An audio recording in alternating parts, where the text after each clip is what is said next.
Coming up in this episode. The purpose of superhero therapy is not to find a superhero per se. It's to help the client become their own version of a superhero in real life. It's intended for people of all ages, and actually, this technique began with active duty service members. I think most of us have trouble finding the words to describe what we've been through because that is not what we've been taught.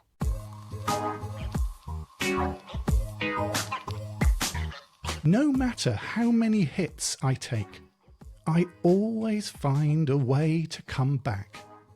Because the only thing standing between this city and oblivion is me. There's only one Spider-Man, and you're looking at him. That was a quote from Peter Parker from the movie Spider-Man Into the Spider-Verse. Now, like a great deal of superheroes, Spider-Man is talking about himself, but he's also talking about all of us.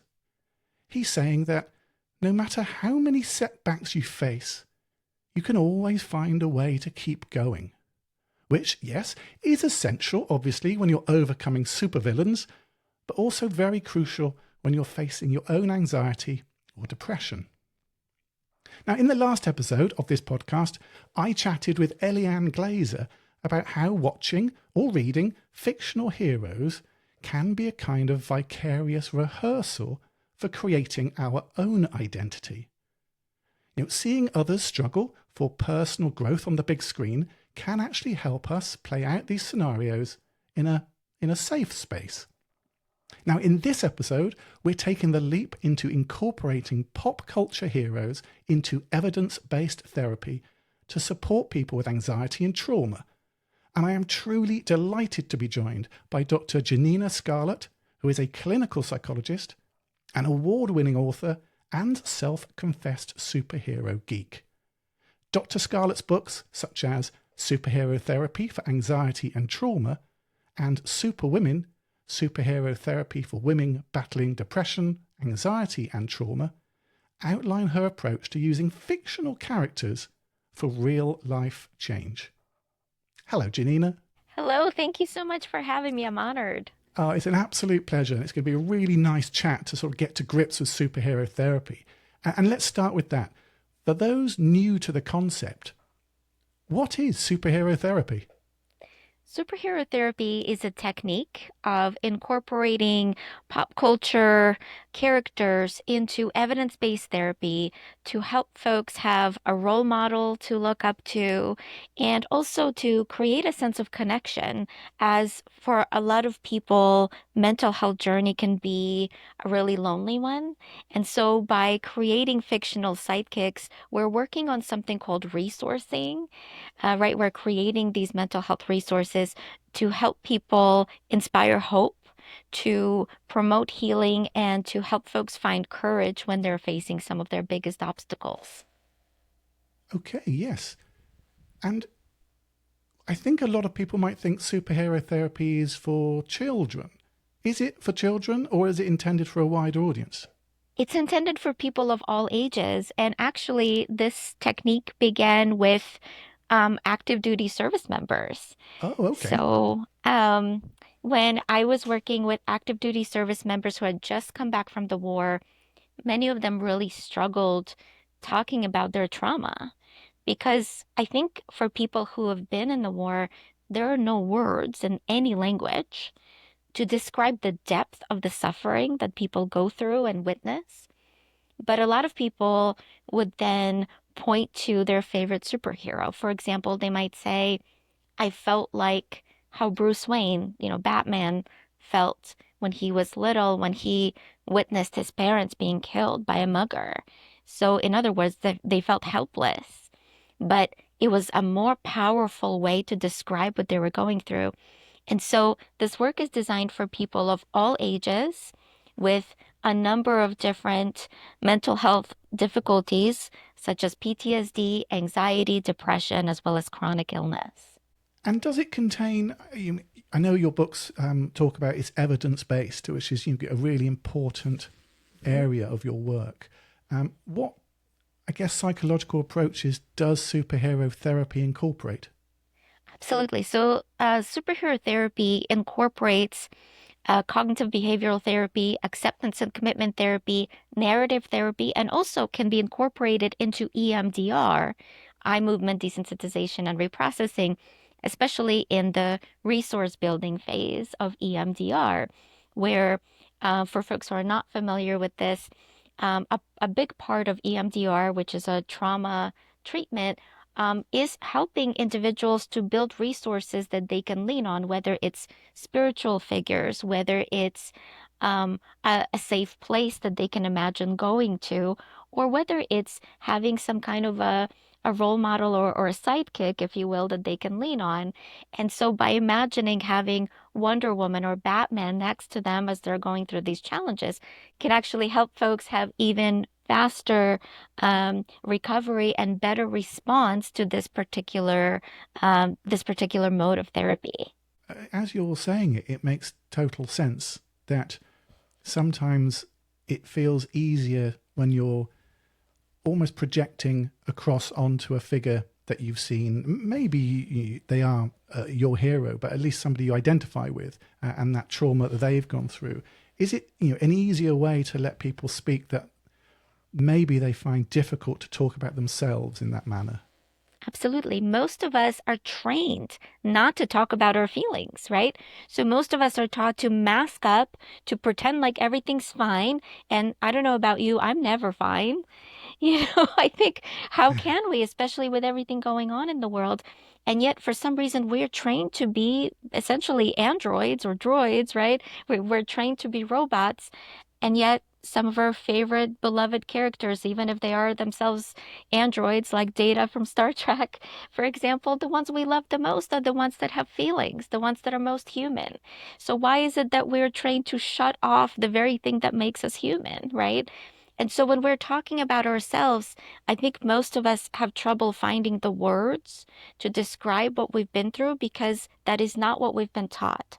But we can instead point to a piece of fiction and say, I understand how Spider-Man felt when he witnessed his uncle being killed because I went through something similar, right? So somebody can explain the moral injury, the guilt that many people who lost a loved one in a violent way feel, even if there was nothing they could do to prevent it. And so yes, by pointing to fiction, we can find the vocabulary to express how we're feeling, and very often to find a sense of connection, whether it's with another person who've been through something similar, or with a mental health provider or a family member. And as you mentioned the military personnel there, have you found that, I guess it's stereotypical, but I'll ask the question anyway, that military personnel especially have been trained to not be emotional, that they are the real life superheroes who go out and face things that everyday citizens don't, and they can't face that fear. Have you found that? Absolutely. Well, when in combat, it actually helps to have that military training, right? Because when your life is on the line or the person next to you, when their life is on the line, we need to think very, very quickly. We can't freeze. We can't be afraid, right? We have to think very, very quickly in order to act and protect ourselves and our loved ones.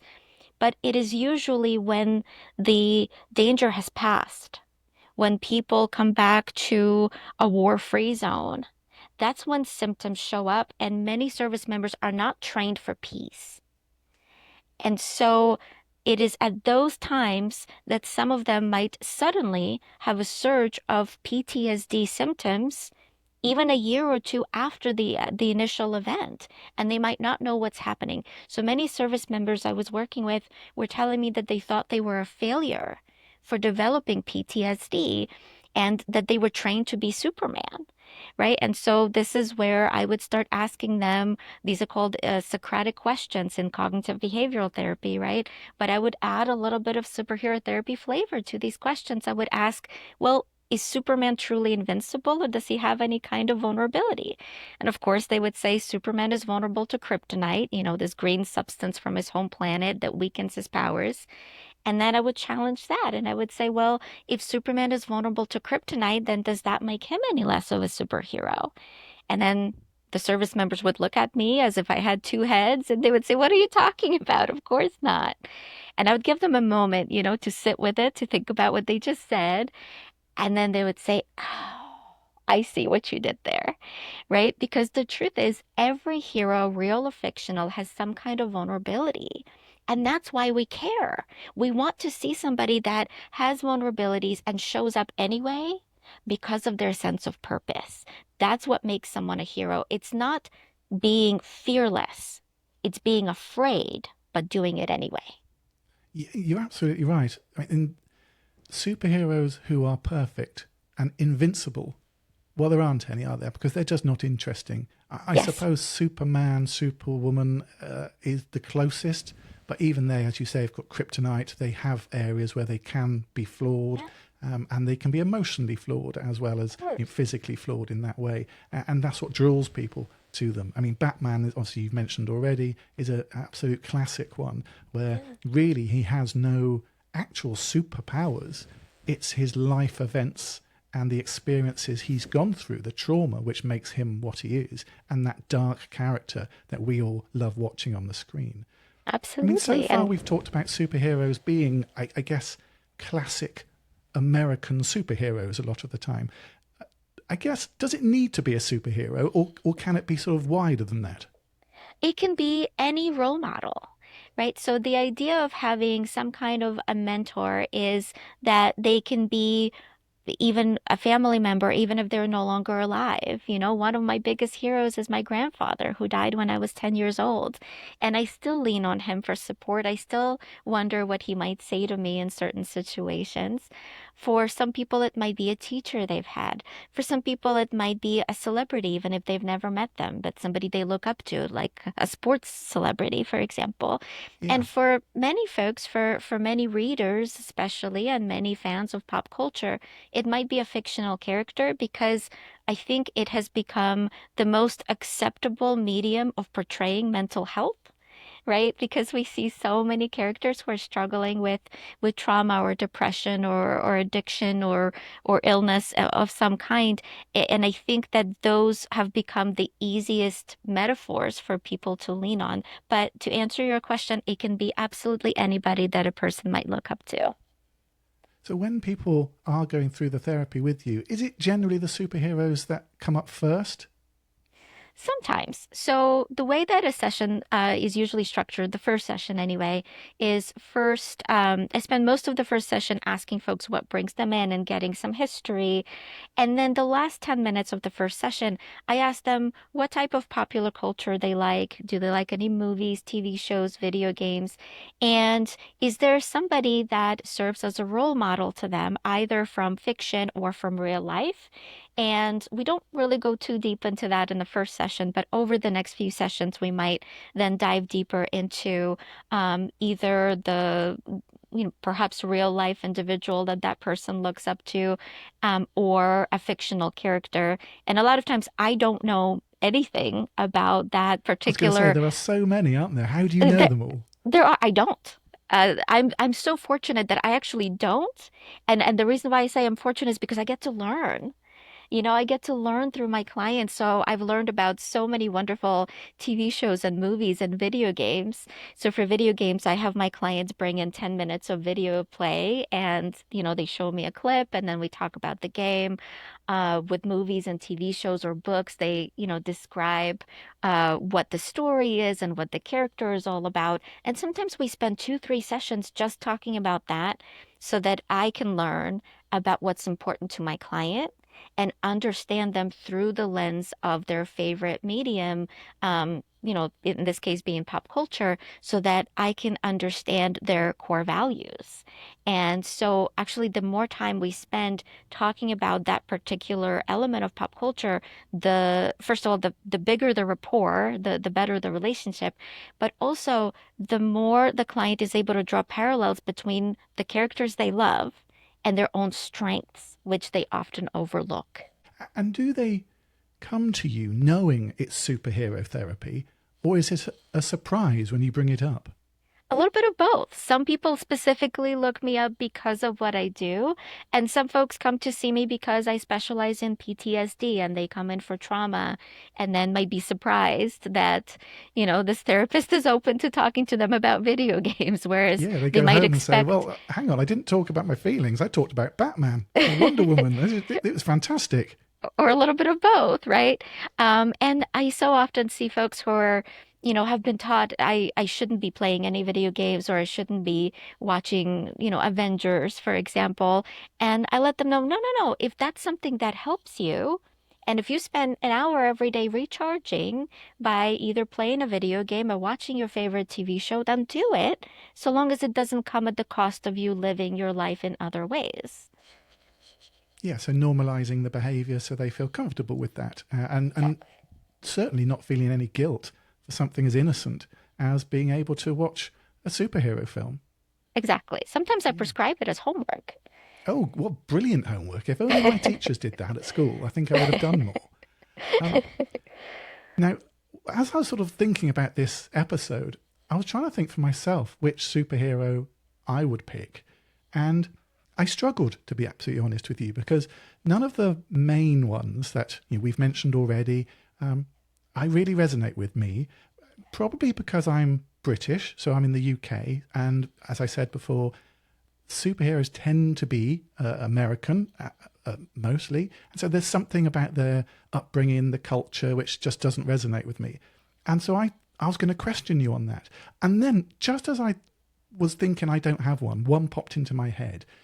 And it was Newt Scamander from the Fantastic Beasts and Where to Find Them Harry Potter spin-off Yes. films.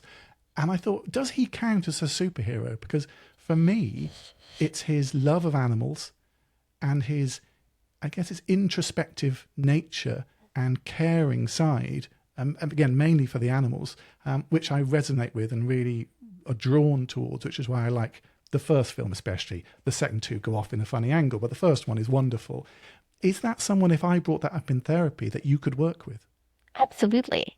Absolutely. And Newt would be our go-to character then, right? And then I might assess your core values relating to animals. And because for Newt, he is, I don't know if fearless is the right word, but he is fierce, right? When it comes Yeah. to protecting animals. There's nothing he won't do when it means protecting an endangered animal or an animal that is afraid or injured in some way, right? And so I think that we can always pull from that courage of his, right? And so if you were, for example, facing something that makes you afraid, I might ask, what might Newt say in this situation if it was about protecting an animal that has been injured, or is being tortured? What might he, encourage you to do to stand up for something you believe in?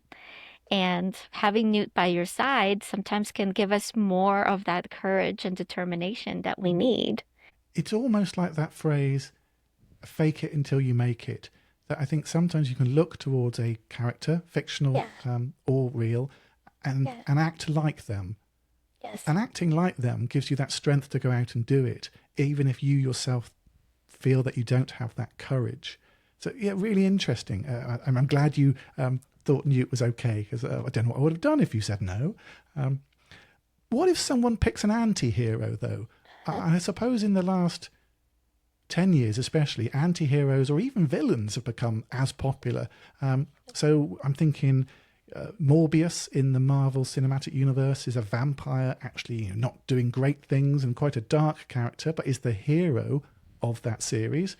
Or even Thanos in the Avengers films. You can get people identifying with the villain. If somebody comes into therapy and is doing that, what do you say? Well, first, I try to understand what is it about that character they tend to like. And maybe I've been fortunate, but in now almost 15 years of doing this work, I've never had somebody tell me, you know what I like about this villain? I like that they kill people and I want to do the same thing. So thankfully, I've never had somebody tell me that. But what I've had people tell me is, you know what I like about this character? Let's say Punisher, for example. I like that this character is a vigilante. I like that they take justice into their own hand. And although I'm not somebody that would go out and do something similar, I want to see justice. And that makes sense. And a lot of times, folks, for example, survivors of sexual assault who might have reported their perpetrator and their perpetrator did not get any kind of consequences. They are more likely to identify with somebody that maybe takes justice into their own hands, not because that's what they want to do, but because they experience vicarious healing through watching somebody create a sense of justice. And similarly, with some villains, like Joker and Harley Quinn, for example, they're just fun, right? They do whatever they want. And what I find is that a lot of people find in villains or anti-heroes something that they believe is forbidden to them. And so I'll give you an example. Years ago, I was working with a young woman. We're going to call her Jamie, but that's not her real name. So Jamie came to see me for social anxiety, and she was the only woman in her workplace and also the only person that hadn't gotten a raise in 5 years. So clearly there was some misogyny going on. And she came in, and at the end of our session, we were talking about what she likes, and she's a big Star Wars fan. And then she said her favorite character is Kylo Ren, which for those who are not familiar with him is, depending on how you look at it, either a villain or an anti-hero of the most recent Star Wars trilogy. And when I asked her, yes, yes, he killed a lot of people, he did, right? Yes, aside from his own father, but yes. And so when I asked Jamie what she likes about Kylo, she said what she likes about him is that he's allowed to get angry. And that's when I realized what was going on. So I asked Jamie, do you ever get angry? And she said, oh, no, no, no, no. I'm not supposed to get angry. And I said, who said that? And she thought about it, and she said, my mom. And so when Jamie was growing up, her parents got divorced, and her mom told her that you're not supposed to get angry. People don't like that, especially men. Men don't like that. You have to kind of know your place. And so Jamie was now working in this company that hadn't given her a promotion in 5 years while everybody else was getting promoted. And Jamie was feeling frustrated but afraid to speak up. And so we actually spent the next 2 months channeling her anger and basically practicing channeling her dark side, but without killing people. And the idea would be to give herself the permission to feel the emotion she thought was forbidden to her. And then after 2 months, she actually asked for a meeting with her boss. And she had some notes that showed that she'd been discriminated against, and she requested a raise, a significant one, and she got it. She got the whole thing. And so to celebrate, she got herself her very own Kylo Ren lightsaber, and realized that anger was okay so long as she communicated it skillfully, right? And so for many people, I think that whether it's anger, whether it's playfulness, whether it's freedom, right, that a lot of villains have compared to superheroes that might have more stringent lives, I think people seek something in these characters that they believe they're not allowed to have. And when we understand what it is, we can incorporate that into treatment as well. That makes absolute sense, yes. And as you were talking, my mind has sort of gone to Carl Jung and his archetypes. And it's something I spoke with Eliane when we were talking about the hero's journey in films and books and theatre, that Carl Jung's archetypes are quite important and are used by screenwriters quite a lot. And for those people listening that you haven't gone into Carl Jung's side of things, he generally has a set of characters that are recurring again and again in people's dreams and in people's lives. And he sort of categorizes them, and one is the hero. But another one which just came into mind as you were talking was the shadow self, that villain or dark side. And in films we recognize that as Darth Vader, obviously, Voldemort, Agent Smith in The Matrix, or even Scar in The Lion King, that dark side of us. And vampires are that dark side as well. You can say that's the shadow self coming out from Jung's archetypes. And one theory from Jung is that the shadow self is all about feeling at ease with that dark side of yourself and bridging the gap between what you may be thinking and what you're doing, and the conscious and the unconscious side, I guess, to create a psychic wholeness. And it's a therapeutic process to get towards that psychic wholeness. And I recently interviewed David Cohen about vampires, because he's written about vampires. And he was talking to me about films like Anne Rice's Interview with a Vampire, where vampires were not just the big monster anymore. They actually fell in love. They were a little bit more vulnerable. And actually, he said that the act in those films of falling in love with a vampire is starting to feel at ease with your shadow self and accepting that actually not all of your thoughts are going to be wholesome and heroic. Some of them are going to be dark and villainous, but that's okay to be, that psychic wholeness. Is that, I've just sort of waffled on about Jung there. Does that resonate with you in the work that you do?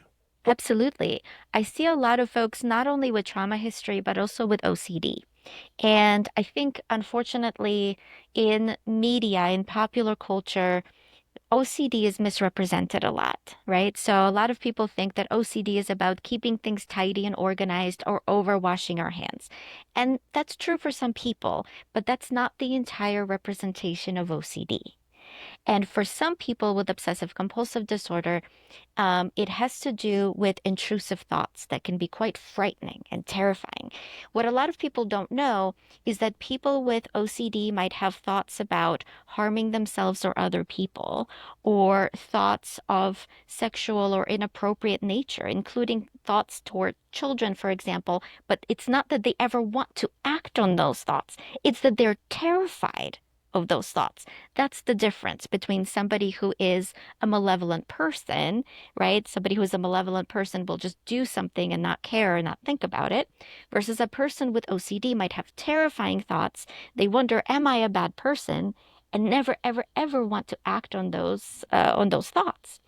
And so exactly what you were saying is true, right? In fact, a form of treatment would be learning to accept those thoughts as natural thoughts that many of us have. Many of us have strange thoughts that pop into our head, but none of it is meaningful about who we are.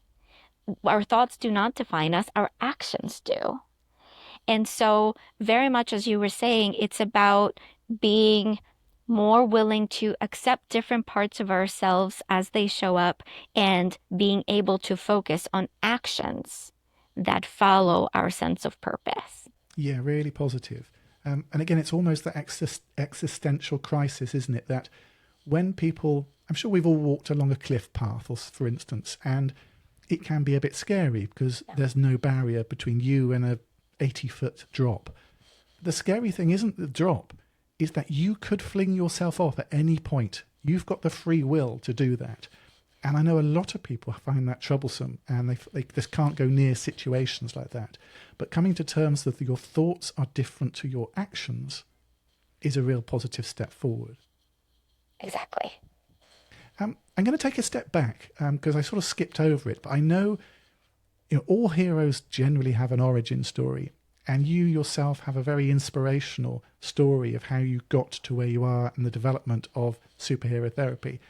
Would you mind going through that and how you came to develop it? Sure. So I was born and raised in Ukraine, which of course has been on the news a lot lately. And when I was just a few months shy of my third birthday, there was a massive explosion at the Chernobyl nuclear power plant. And so, now as an adult, I joke that I'm still waiting for my spidey senses, that I was promised through all the books I was going to say, there are so many superheroes where radiation plays a part in their story, isn't there? Exactly. So I'm still waiting for mine. But as is the case for a lot of Chernobyl survivors, I spend a lot of my life, especially a lot of my childhood, in and out of hospitals, being very ill, my immune system very compromised. And the side effect that still exists even to this day is that whenever the weather changes, I get severe migraines, which sometimes lead to seizures. And so, because I'm very weather sensitive, for the longest time, I felt that the weather controlled me. And when my family and I moved to the United States, I was 12 years old. And I imagine most people who are over 12 either still remember with horror the time of their life or have successfully repressed it because it is a very challenging time of our lives. And, I was bullied, unfortunately, as a lot of kids are. But in my case, I thought I was some kind of a freak. I thought I deserved it. And I thought there was something wrong with me because I felt different from other people. I was struggling with depression and anxiety, and I didn't really know what those were. I just knew that I felt bad. And then when I was about 16 years old, there was a movie that came out in movie theaters that forever changed my life. And that movie was the X-Men. And so the X-Men all had some kind of a genetic mutation that gave them certain superpowers. And the X-Men that immediately caught my attention was Storm. Oh, So yes. That's Storm the had Halle Berry character. Halle Berry. She Yeah. will always be my favorite Storm. And so Storm has this ability to control the weather. And something about her just changed my own perspective because seeing her being able to control the weather made me rethink my origin story from a victim to a survivor standpoint. And it allowed me to, instead of feeling like I was a victim of the weather, I started thinking of myself as connected with the weather, as in almost like I cry when the weather cries, if Yeah. you will, or I hurt when the weather hurts. And something about it just gave me ease, and my symptoms, physical symptoms, are still the same.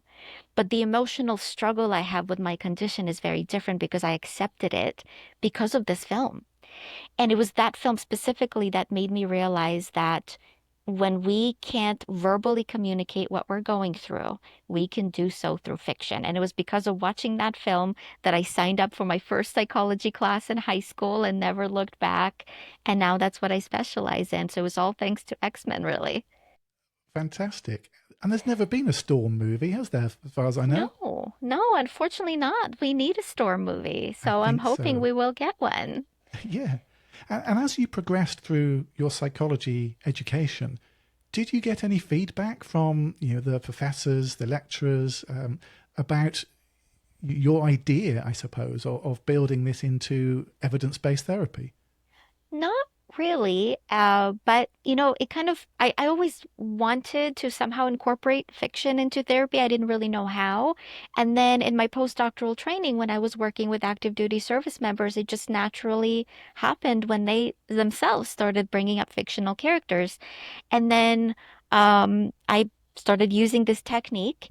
And then I remember the director of the military base where I was working pulled me into his office and said, "So you're working with superheroes, huh?"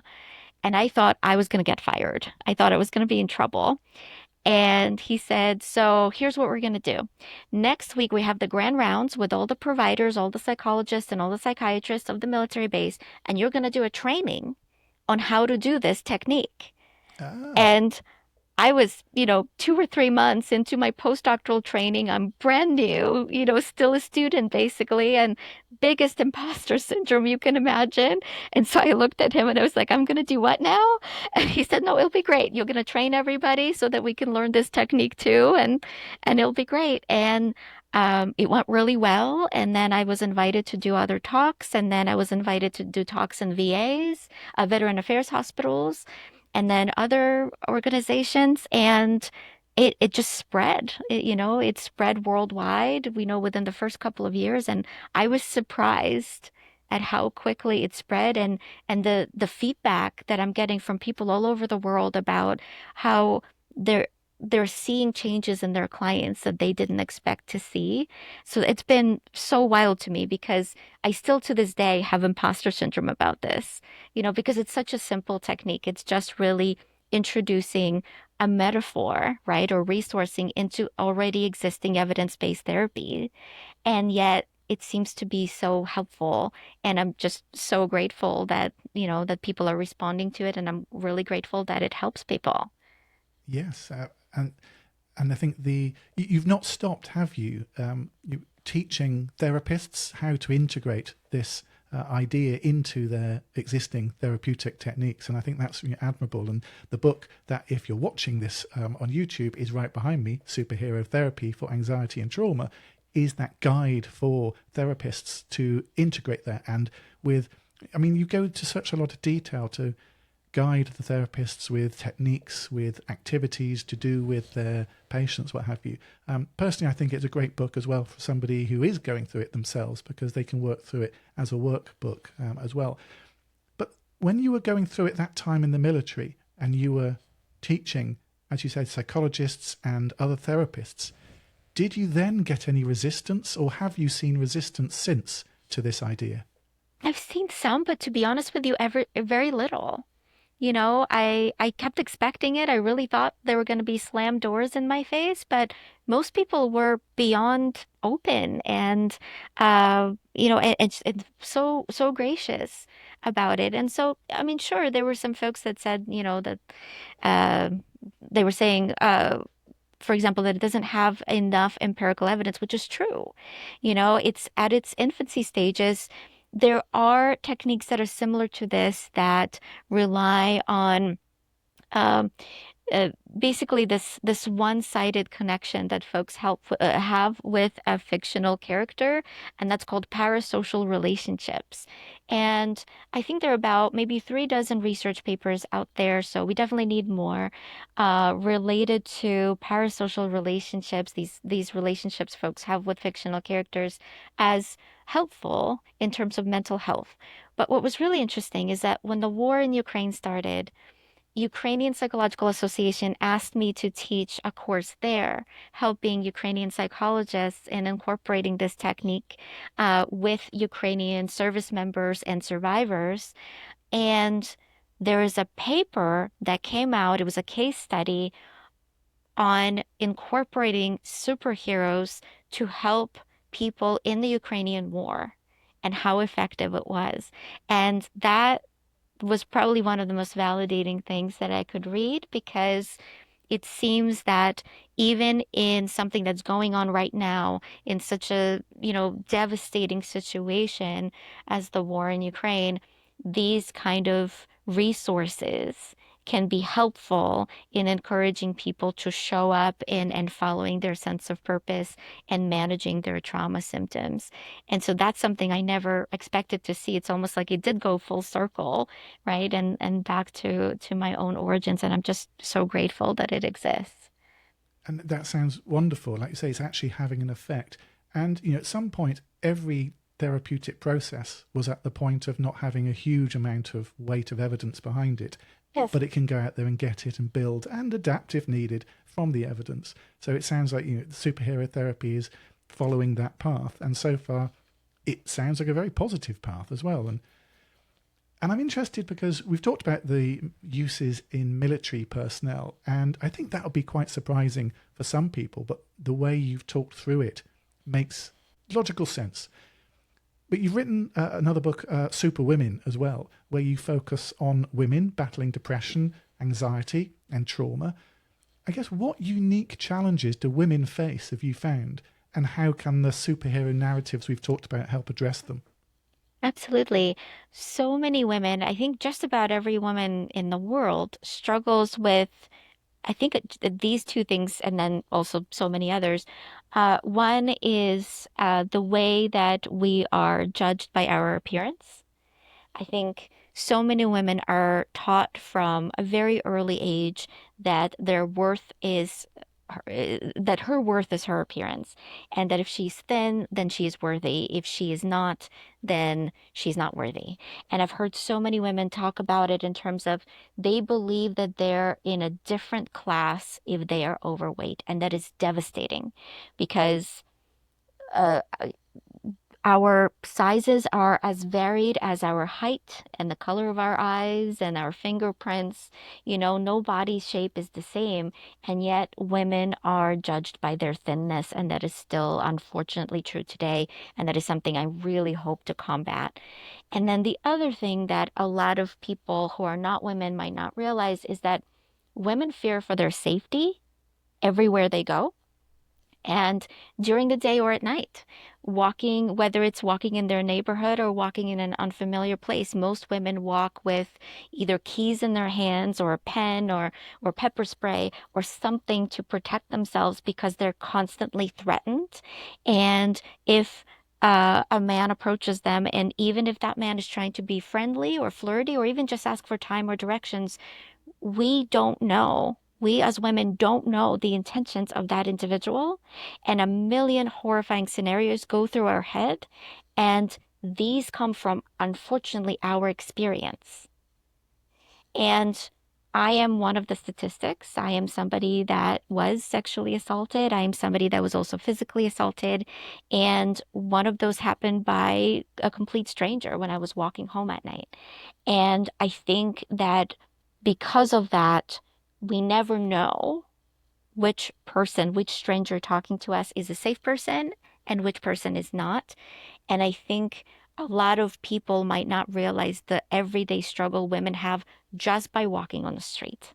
And so that's something I wanted to bring attention to, is those universal struggles that women go through. So because of that, the book is structured in a way to have it as a group therapy format where there are 7 fictionalized women that are based on real cases, real women that I've worked with. And then the reader is the 8th participant in that group. And then the reader gets to respond to questions that the group is answering and get feedback and support. And my purpose of that was to reduce the stigma that people carry about going through those experiences, and also to provide resources for managing some of the anxiety, depression, and trauma that people are going through. Yeah. And I can totally understand. Well, I can acknowledge those problems. I'm 6'2" and a man, so that second problem doesn't so much deal with me.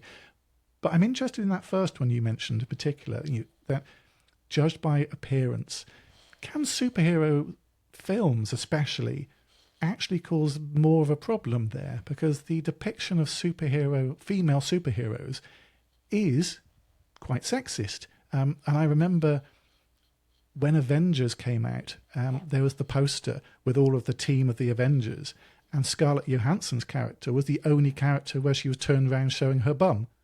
All the rest of them were sort of stood there, and it was sort of a meme that became sort of a big thing afterwards. But it highlighted that actually, even in superhero films, the appearance of female superheroes is a lot on their appearance, and like I say, that thin, fit side of it. Can it be a problem? It can.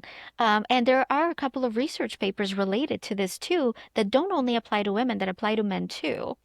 There was a research paper that showed that when men looked at very muscled superheroes, their self-confidence went down, and the grip, they were measured for grip strength. Their grip strength went down.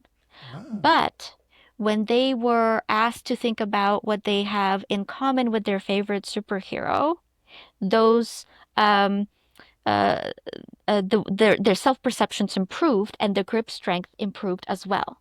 So when we look for similarities, such as an origin story, for example, the trauma that we've been through, or maybe how we like to help people, just like our favorite superheroes, that negative comparison goes away. I do also think that it is vital for movie makers and TV show makers to have really good representations with people of all different sizes, with people of all different skin colors, with people with different kinds of abilities. I want to see more characters with disabilities out there, and showing that superheroes can have disabilities too. And I think when we have more representative superheroes, I think that we'll have less of that social comparison going on. And it's starting to happen already. It's just not happening fast enough yet. yes. And I can hear some people listening maybe shouting the word snowflake at the radio or what have you. It's not, though, is it? Because at the end of the day, there are a vast range of types of people in the world, Yes. from disabilities, physical and mental, genders, and therefore it's just trying to accurately represent the world that is as it is, and not skew it just to the beautiful people in the world. As much as I love seeing Henry Cavill take his top off, I'm definitely looking down at my own body and going, I am not going to eat so many Doritos from this point onwards. But it's not representative in that way. Yes, exactly. It's not representative. It's funny you should mention snowflake because a number of us who are promoting, equality and diversity are taking this term back. The thing about snowflakes is each one is different from the rest. If you take two snowflakes and you look under each one under a microscope, no two snowflakes are alike, are they? And I think when you look under a microscope and you look at a snowflake, they're absolutely gorgeous. So if somebody wants to call me a snowflake, I own that, and so thank you. Good, good. I'm glad. Yes, and like you say, they are beautiful, and it is the world. And I know I've been in discussions with people where they say when they go into a cinema, they don't want to be in the real world. They don't want the representation coming back at them of what they can get outside. They want something special. But that's not fair to say, especially if you're a white male, that all you want to see is white males being super on the screen saving other people. I think you're absolutely right in saying it needs to be that diversity to show that disabled people can be superheroes. Anyone really can be a superhero, and why shouldn't they? And actually, having more diversity and representation in films is more representative of the real world, right? Yes. Because in real world there are not just white males, right? There are people of all genders and all sexes and all skin colors and all abilities. And when we normalize that, we won't look at it as sensationalized, right? We won't look at it as woke. We will look at it as normal because it is. And then we'll look to movies and TV shows for the story that they're about. Yeah. And that goes for villains as well, doesn't it? There can equally be people who are diverse background who are the villains in the piece. Sure. It does tend to be, all the villains tend to be British at the moment. It seems to be if you get a British actor, they tend to be the villain. So it's quite stereotypical. But I think if I was an actor, I'd quite like to be the villain because I imagine it's quite an interesting character to play. It's fun, isn't it? Yeah, exactly. Are there any, I guess, risks or limitations at least to using pop culture in therapy? Could it distract from deeper issues or maybe be less effective for certain clients? Well, the way I look at it, I know for a lot of folks, it's something that can ease them into looking at issues that are deeper, right? But I do think that we do need to be cautious with the diagnoses for which superhero therapy has not yet been evaluated. For example, psychosis, right? So Okay. schizophrenia, for instance. Superhero therapy itself has not had a lot of, or any, to the best of my knowledge, evidence based papers, right? Or any empirical papers, I should say, with this population. And I don't know if it's something that could make matters better or worse. What we do know is that there are a couple of research studies actually done in the UK with what's called avatar therapy, that is a bit of a bridge with superhero therapy. It's kind of similar. And what these brilliant British researchers have done is they take the hallucination messages, specifically the auditory hallucination messages that people with schizophrenia have, and then they create an avatar. So they essentially create an external representation of that hallucination. They'll build a monster who says the same verbal, awful things that auditory hallucination might say to the individual with schizophrenia. And apparently that has been very helpful because for people with schizophrenia, seeing an external representation of their hallucination allows them to identify with it less, to set boundaries with that representation, to talk back to that avatar. And so kind of like how we were talking about with OCD, where folks might still have those symptoms, but they might be less fused with it, less overwhelmed by it, right? And not buy into those commands. And so I think that there are some similarities with superhero therapy and avatar therapy, and I'm really glad to hear that it exists. And I hope we continue seeing more research on this. I was going to say, is that something you're going to look to adapt into superhero therapy? Potentially, I don't work with this population, but I hope other individuals who specialize in working with this population do. Yeah, yeah. I'm also interested in, I guess, the correlation between the interest in superheroes and the effectiveness of superhero therapy. Since 2012, probably, that's when first Avengers came out, superheroes have definitely been on a very positive trajectory, taking a huge box office and what have you. But it hasn't always been the case, and that can be easily forgotten. back in the 90s or certainly the 80s, superheroes weren't really such a big thing. Is there, I guess, that correlation between the popularity of superhero movies and the use of superhero therapy? Or do you think if it does die off a little bit in popular culture, the therapy still has a purpose? In my very biased opinion, I think the therapy still will have a purpose because the purpose of superhero therapy is not to find a superhero per se. It's to help the client become their own version of a superhero in real life. So the client themselves is a superhero.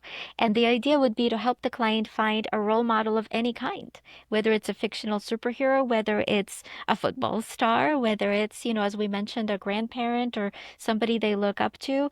And so I think that even if superheroes themselves, don't continue to be popular, I think having mentors that we look up to that inspire us to be our own version of a superhero, I think that technique might continue to be helpful because we know that sense of purpose is really meaningful to us. And when we have a mentor, a real or even an imaginary one that we can lean on, that it can give us the strength that we need to persevere. Yeah, fantastic. And that resonates with me because in the UK last night, the UK women's football team, the Lionesses, just won the Euro football tournament against Spain. And my partner here and I sat down and watched it. And Chloe Kelly came up at the end where she needed to put a penalty in to win the game. And I sat and just thought the pressure that she's under, knowing that all of the people in the stadium, and it's like 40,000 people, eyes watching her, but how many millions watching through the screen. And she has to stand on her own, keep calm, and get that goal in. Now that's heroic, isn't it? What a hero. Absolutely. Yes. I imagine for so many people, she is probably one of their favorite superheroes in real life. Absolutely. I know we've got next door neighbours who've got two young girls, and absolutely they're walking around in their England football tops today, very proud. And I say, having that hero figure is not the superhero, it is a real person who's done something heroic. Yeah, fantastic. Exactly. Looking ahead, how do you see superhero therapy evolving? Are there new directions or populations you'd like to explore? Yeah, I think it will continue expanding based on what's going on in the world. I think that especially with everything going on now worldwide, with, unfortunately, folks going through a lot of violence and persecution, I think that we're going to see more representation both in popular culture and also in therapy with folks standing up for other people, for people who are being persecuted against for their sexual orientation, for example, or their gender identity or their disability. And I would like to see, first of all, more representation of that on the big screen. And I'm definitely seeing more and more people not just within those populations, but also who are an ally to those populations, right? Who are standing up for people who are being discriminated against.